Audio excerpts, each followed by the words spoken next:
আসসালামু আলাইকুম। নবম দশম শ্রেণী ও এসএসসি পরীক্ষার্থী প্রিয় ভাই বোনেরা, আজকের ক্লাসে তোমাদের সাধারণ গণিত বইয়ের অধ্যায় সেট ফাংশন 2.1 একের ঘ নম্বর অঙ্ক সমাধান করব। 1 নম্বর অঙ্কে বলা আছে যে নিচের সেটগুলোকে তালিকা পদ্ধতিতে প্রকাশ করো। আমাদের প্রশ্নে গণন পদ্ধতিতে দেওয়া আছে, সমাধান করতে হবে হচ্ছে তালিকা পদ্ধতিতে। আমাদের গ নম্বর অঙ্কে আছে যে x belongs to n such that x 36 এর গুণনীয়ক এবং 6 এর গুণিতক। মানে বোঝাচ্ছে যে x belongs to n, n হচ্ছে স্বাভাবিক সংখ্যা, তাহলে স্বাভাবিক সংখ্যার সদস্য হচ্ছে x। আর যে সকল স্বাভাবিক সংখ্যা 36 এর গুণনীয়ক এবং 6 এর গুণিতক তাদের সেট নির্ণয় করতে হবে। তো আমরা এখানে দেওয়া আছে যে অঙ্কে যা প্রদত্ত যে অঙ্কটা দেওয়া আছে সেটা লিখছি। লেখার পরে আমরা এখন বর্ণনাটা দিয়ে দিব যে যে সকল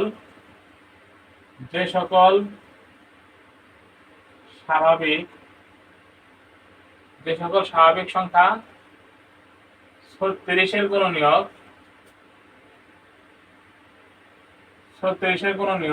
এবং 6 এর গুণিতক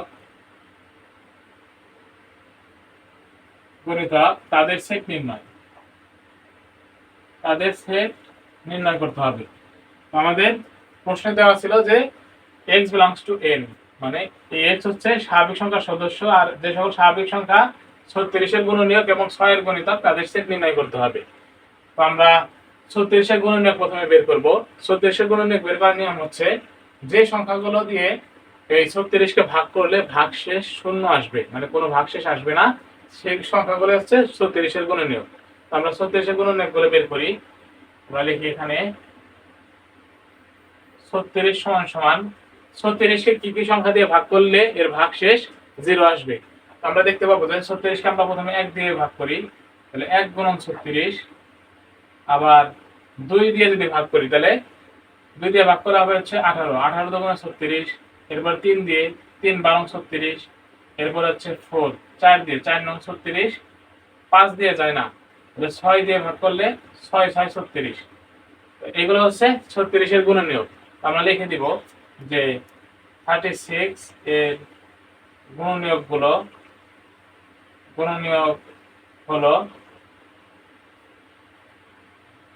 এদিক থেকে লিখবো 1 2 3 4 6, তাহলে 1 2 3 4 6। এরপর আবার একই সংখ্যা দুইবার বা একের অধিকবার আসলে একটা নিব, তাহলে 6 দুইটা আছে, একটা নিছি। এখন আবার নিব 9, 12 18, এরপরে 36। এগুলাই হচ্ছে এই সংখ্যাগুলো হচ্ছে 36 এর গুণনীয়ক।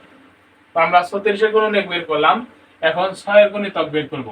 তো 6 এর গুণিতক হচ্ছে 6 এর ঘরের নামতা পড়লেই 6 এর গুণিতক বের হয়ে যাবে। আমরা এখন 6 এর গুণিতকটা বের করি। 6 এর গুণিতক হলো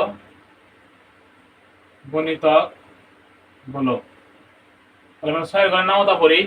6 কে 6, 6 দুগুণে 12, 3 6 18, 4 6 24, 5 6 30, 6 6 36, 6 7 42। আমাদের এখানে 36 পর্যন্ত আছে, এর জন্য আমরা এই 36 পর্যন্ত রাখলাম, একবার বেশি রাখলাম।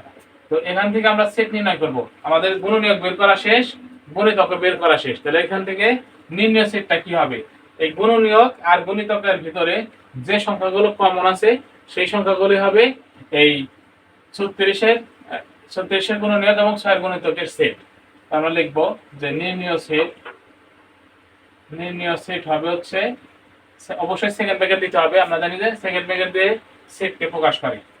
আমাদের দেখতে হবে যে কোন সংখ্যাগুলো মিলছে। তো এখানে 6 আছে, এখানে 6 আছে, তাহলে এখানে 6 নেব। এরপরে আছে হচ্ছে 12, এখানে 12 নাই, না 12 আছে, তাহলে 12 হবে সেট সংখ্যা। এরপর হচ্ছে 18, এখানে 18 আছে, 18 হবে সেট সংখ্যা। আর কি আছে 36, তাহলে 36 নেব। এটাই হচ্ছে आंसर। এইটি হচ্ছে আমাদের নির্ণয় সেট 6 12 18 এবং 36। তো এই ছিল আমাদের গ নম্বর অঙ্কের সমাধান। এখন আমরা ঘ নম্বর অঙ্কের সমাধান করব।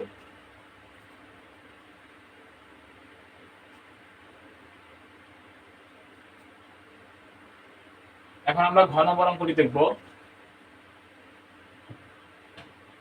আমাদের ঘ নম্বর অঙ্কে যা যা আছে আমরা প্রথমে সেটা লিখি। আমাদের ঘ নম্বর অঙ্কে দেওয়া আছে হচ্ছে x belongs to n such that x cube greater than 25 এবং x to the power 4 less than 264। এইটা আমাদের প্রশ্নে দেওয়া আছে। x belongs to n মানে হচ্ছে এই স্বাভাবিক সংখ্যার সদস্য হচ্ছে x, আর x কিউব গ্রেটার দেন 25 মানে এই 25 এর থেকে x কিউবের মানটা কি হতে হবে, বড় হতে হবে। আর x টু দি পাওয়ার 4 এর মান এই 264 এর থেকে ছোট হতে হবে। তো আমরা এখানে ব্যাখ্যাটা লিখি, বর্ণনাটা লিখি যে যে সকল স্বাভাবিক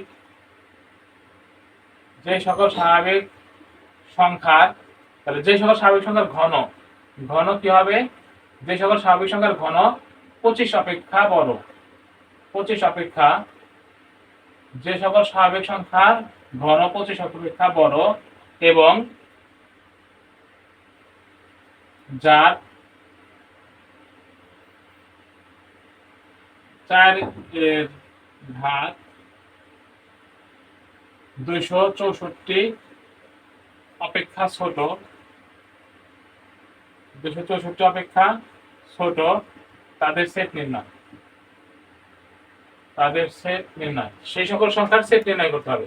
তো আমরা কি করলাম, এখানে জাস্ট যে অঙ্কটা দেওয়া আছে সেই অঙ্কটার বর্ণনা লিখলাম।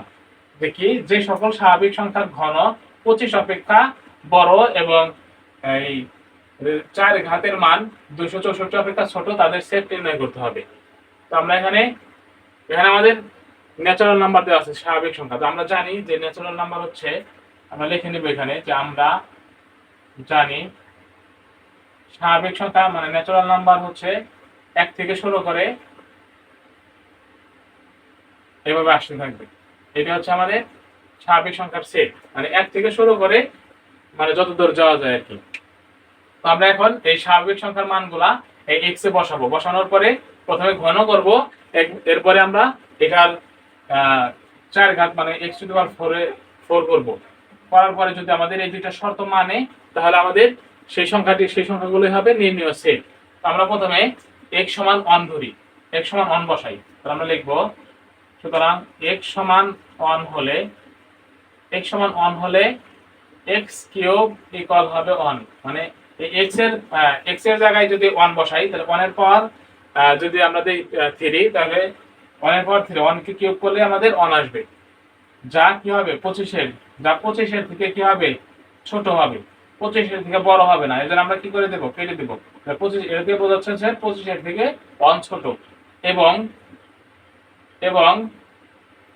x টু দি পাওয়ার 4, আমরা যদি এই x এর জায়গায় 1 বসাই তাহলে 1 কে যদি 4 বার গুণ করি তাহলে আমাদের মানটা আসবে হচ্ছে 1, যা আমাদের 264 থেকে ছোট। আমরা দেখতে পাচ্ছি যে এখানে একটা শর্ত মানছে কিন্তু একটা শর্ত মানে নাই, তাহলে আমাদের এখানে 1 হবে না। তো আমাদের পরের সংখ্যায় দিতে হবে। তো x সমান 2 হলে x কিউব ইকুয়াল হবে হচ্ছে 8, যা কি 25 এর থেকে বড় না। তো আমরা কেটে দিলাম, 25 এর থেকে এই ছিল, যা বোঝাচ্ছে যে 25 এর থেকে ছোট। এবং x to the power 4 equal, আমরা যদি x এর জায়গায় 2 বসাই তাহলে পাবো হচ্ছে 16, যা কি 264 থেকে ছোট। এটাও একটা শর্ত মানছে, একটা শর্ত মানতেছে না, তাহলে আমাদের এই 2 হবে না। তো আমরা এরপরে সংখ্যা নিই, x সমান 3 হলে x কিউব ইকুয়াল হবে হচ্ছে 27, যা 25 এর থেকে বড়। তাহলে এই একটা শর্ত, এই কিউবের শর্ত মানতেছে, দেখি এই পাশের শর্ত মানে কিনা। তাহলে x টু দি পাওয়ার 4 সমান আসবে হচ্ছে 81, যা 264 অপেক্ষা ছোট। তো আমাদের এই 3 x সমান 3 নিলে দুইটা শর্তের মানতেছে। এরপর আমরা দেখব x সমান 4 হলে মানে কিনা। তাহলে আমরা x সমান 4 হলে নেব যে x কিউব ইকুয়াল হবে হচ্ছে 64, যা কি 25 এর থেকে বড় এবং আমরা যদি x পাওয়ার 4 করি, মানে এই 4 কে যদি 4 বার গুণ করি তাহলে হবে হচ্ছে 256, যা কি 264 অপেক্ষা বড়। তো আমরা কি দেখতে পাচ্ছি যে x সমান 3 নিলে দুইটা শর্ত মানতেছে, আবার x সমান যদি 4 নেই তো আমাদের কি দুইটা শর্ত মানতেছে। এখন আমরা x সমান 5 নিয়ে দেখবো যে দুইটা শর্ত মানে কিনা। তো আমরা এখন x সমান 5 নেই। x সমান যদি 5 নেই, x সমান 5 হলে x কিউব ইকুয়াল হবে হচ্ছে 125, যা 25 এর থেকে বড়, এবং x সমান x to the power 4 equal, এই x এর জায়গায় যদি 5 বসাই, 5 কে যদি 4 বার গুণ করি তাহলে পাবো হচ্ছে 600, তাহলে পাবো হচ্ছে 625, যা 264 অপেক্ষা কি 264 অপেক্ষা কিন্তু এটা বড় হয়ে গেছে, এটা কিন্তু ছোট না। আমাদের কি লাগবে? ছোট লাগবে, কিন্তু আমাদের এটা কি হয়ে গেছে? বড় হয়ে গেছে, তাহলে আমরা কেটে দেব। তো আমরা যদি এরপরে আবার x সমান 6 নেই, তাহলে আমরা দেখবো যে এই 25 এর থেকে বড় হবে, কিন্তু এখানে যদি 4 বার গুণ করি তাহলে 264 থেকে ছোট না হয়ে বড় হয়ে যাবে। 7 নিলেও এখানে এখানে বড় হয়ে যাবে, তাহলে দেখবো যে একটা শর্ত মানতেছে, একটা শর্ত মানতেছে না, উপরেরটার মতো। তো আমাদের এইভাবে নিতে থাকলে একটা শর্ত মানবে, একটা শর্ত মানবে না। তো আমাদের মানতে হবে দুইটাই শর্ত। তো আমাদের দুইটা শর্ত মানছে হচ্ছে এই 3, x সমান 3 নিলে, x সমান 4 নিলে, তাহলে আমাদের নির্ণয় সেটটাই হবে হচ্ছে এই 3 আর 4। আমরা লিখে দিব যে নির্ণয় সেট সমান সমান, অবশ্যই সেখান থেকে দিতে হবে 3, 4। এটাই आंसर। আমাদের যে সংখ্যাগুলো এই দুইটা শর্তই মানবে সেই সংখ্যাগুলোই হবে নির্ণয় आंसर, নির্ণয় সেট। তো এই ছিল আজকের ভিডিও। পরবর্তী ভিডিও পেতে চ্যানেলটি অবশ্যই সাবস্ক্রাইব করে পাশে থাকবেন। ধন্যবাদ।